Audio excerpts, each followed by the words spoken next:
Roughly 7 or so hours after Major League Baseball concludes its annual All-Star game, over in Australia, the National Rugby League will be kicking off the decider, the third and final game in the State of Origin series. On the surface, these two concepts share a lot of similarities.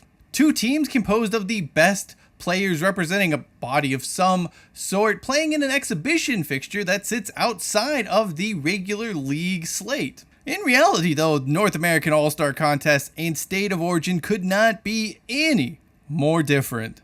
The latter is one of the most intense fixtures in rugby league where players give their all. It is a series made legendary by extraordinary performances and violent dust-ups, all in an attempt to win. The North American All-Star Games, MLB or otherwise, are a leisurely stroll where players simply try their best to not get hurt. The result is largely irrelevant and no one seems to care all that much. It doesn't have to be that way. However, I believe a solution exists out there inspired by the NRL State of Origin series that will finally give All-Star games here stateside the meaning they deserve. I am Cheyenne Hollis, this is The Touchback, and today we are discussing matters of state. I haven't even thought of that. We're still Queenslanders. Indeed, Billy, you are a Queenslander, I'm a Californian, we're all human beings. Anyway, if you aren't familiar with the State of Origin in the NRL, basically the states of Queensland and New South Wales play each other 3 times to determine which state is best. Player eligibility for each state is determined by where you were born or raised. It's a little more convoluted than that. Honestly, let's just not even get into this. By and large, though, it's Queenslanders versus New South Welshmen. And if there's one thing in life that will get everyone revved up, it's territorial pissings. I kid, sort of.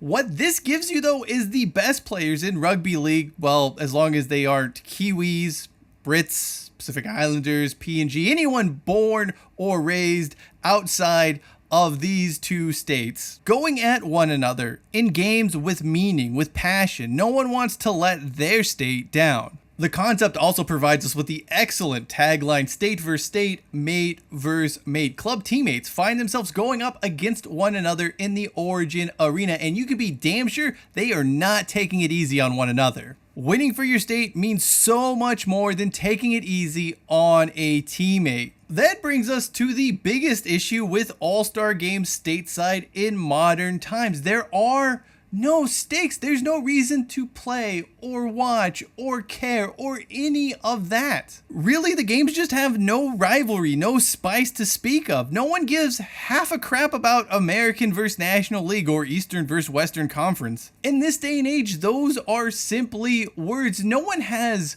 league loyalty, and for players, there's no connection to East or West or whatever the case may be outside of just who their employer happens to be. Beyond that, we see all the teams, all the players, all the time anyway. There is no mystery to All-Star games like we had back in the day. That was a chance for fans to see players that they may otherwise not see at all throughout the year. And for players, it was a stage, it was a platform to show that they were among the best. They had something to prove. To that extent, you aren't putting the All-Star toothpaste back in the tube. Like, you can't go back to the days of no exposure or anything like that, which means there is no way to fix All-Star games as is. State of Origin works because there is an inherent rivalry between those two states. Young players grow up wanting to represent those colors. Everyone in Queensland knows what it's like to be a Queenslander. There's just a sense of pride wearing that jersey, representing your state. That will never ever happen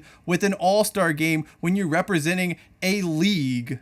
In recent times, the mantra insert place versus everybody has become increasingly popular. There's almost always no truth to it, by the way. It's just a perceived slight. But what if we took that idea, that concept, and turned it into a reality of sorts? This is the crux of my suggestion for All-Star games moving forward. Why not have the state hosting it face off against the league All-Stars? For example, in baseball this year, it would be a team of Texas All-Stars versus the MLB. I know what you're saying. You're saying it's a dumb idea. It would be a bloodbath. The players may not even care. I hear you. I also wholeheartedly disagree with you. But before I explain why, let's go over some logistics here. When I say a team composed of players from a state, I'm talking about players born and raised there, who played college ball there, or who are on rosters of teams in that state. Going back to the MLB All-Star Game this year, that would mean Texas Rangers and Houston Astros players, Texans, or those who attended schools like Texas, Texas Tech, and Texas A&M.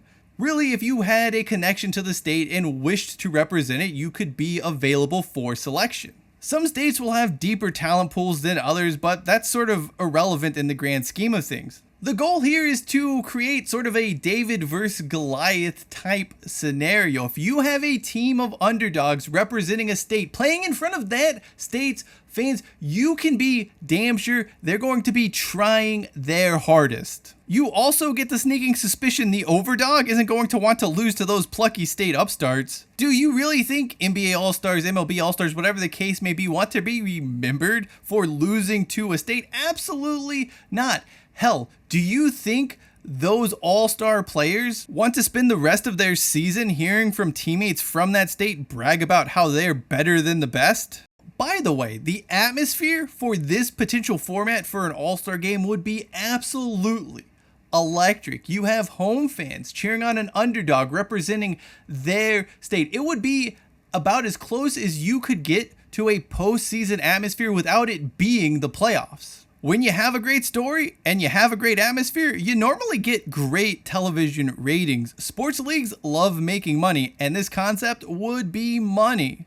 I want to go back to the competitiveness aspect of the debate. Some would automatically assume the league all-stars would dominate the teams representing the state, and on the surface, that does seem to be the case. Take, for instance, the MLB All-Star Game in Washington State or the NBA All-Star Game in Utah a couple of years ago. Those state sides may struggle to put together a roster capable of competing, at least on paper.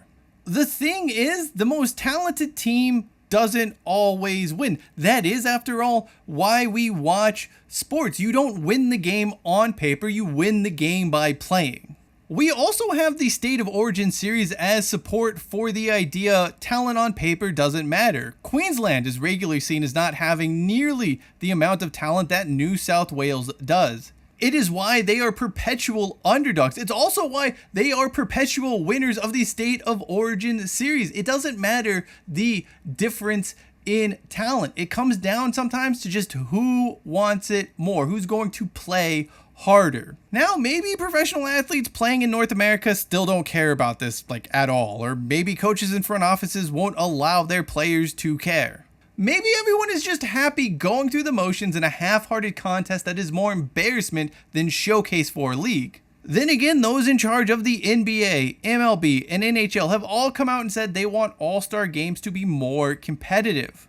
They want these games to mean something. If that is the case, then you have to give people a reason to care. You have to give it meaning. Putting state pride on the line accomplishes just that. Naturally, there are going to need to be changes in how all-star teams are selected. Broad public voting for players will be out. You need selection committees to build the best possible lineups. The committees must also make sure participants know the stakes involved. They know the winner-takes-all nature that this game is going to be.